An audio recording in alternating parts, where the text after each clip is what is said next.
Well, for more on this, we're joined by David Livingston. He's the Deputy Director of Climate and Advanced Energy at the Atlantic Council. Welcome back to the show. Thanks, Rachelle. So given President Trump's pro-business background, how much has that influenced some of these regulatory decisions that are really affecting the environment? Yeah, I think it's not unique to the environmental field. I mean, you really do see a wave of deregulatory action across the entire, multiple different sectors of the economy. Now, a number of those happen to, of course, be in the realm of climate and the environment, because a lot of the actions that President Obama took were because of the gridlock in Congress, were executive actions. Now, these are some of the first and the easiest ones that Trump can begin to unwind. Although it should be noted that for a lot of these, such as the Clean Power Plan, although he's not going to implement the Clean Power Plan as it was imagined by the Obama administration, he's still statutorily required to come up with some sort of alternative. So we're waiting to see what the final outline of a Trump environmental policy is actually going to be.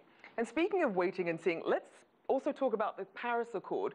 We know that obviously from the speech that Trump gave that he said the US was pulling out of the Paris Accord, but then recently he said, we could conceivably go back in. I feel very strongly about the environment. What does all this uncertainty mean for the fight against climate change?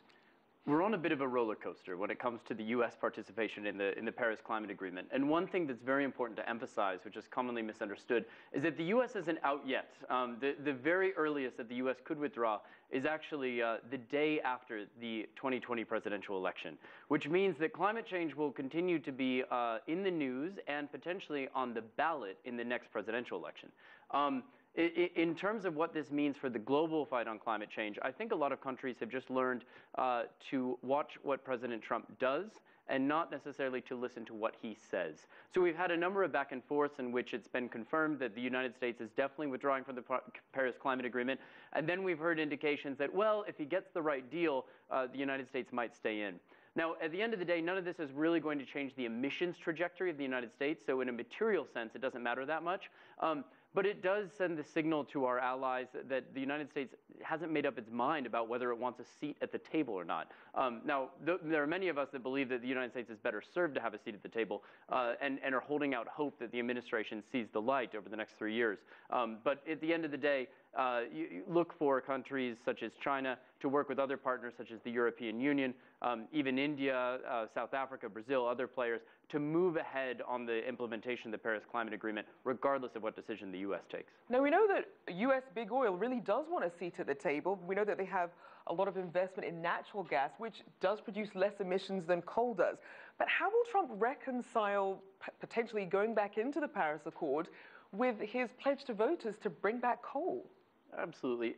Energy executives want continuity, certainty, and clarity. And stability. If they're making long-term investments that have 30-year lifetimes, they don't want to have a climate policy which impacts their bottom line, which is changing day in and day out.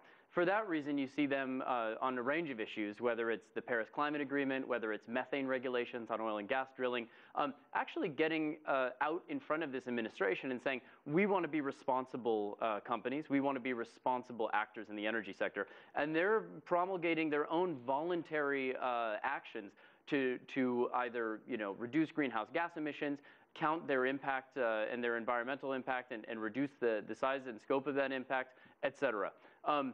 In terms of what that means for the administration, it means that basically the markets are going to determine the future trajectory of the U.S. energy mix and of U.S. climate emissions or carbon emissions in the future going forward, regardless of what happens. I mean, right. We're going to see probably the second highest amount of coal plant closures in 2018 in the history of the United States.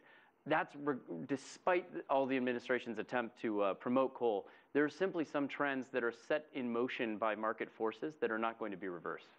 All right, well, thank you so much for your insights. Obviously, a lot there to unpack. Thank you, as always, David Livingston from the Global Energy Center at the Atlantic Council.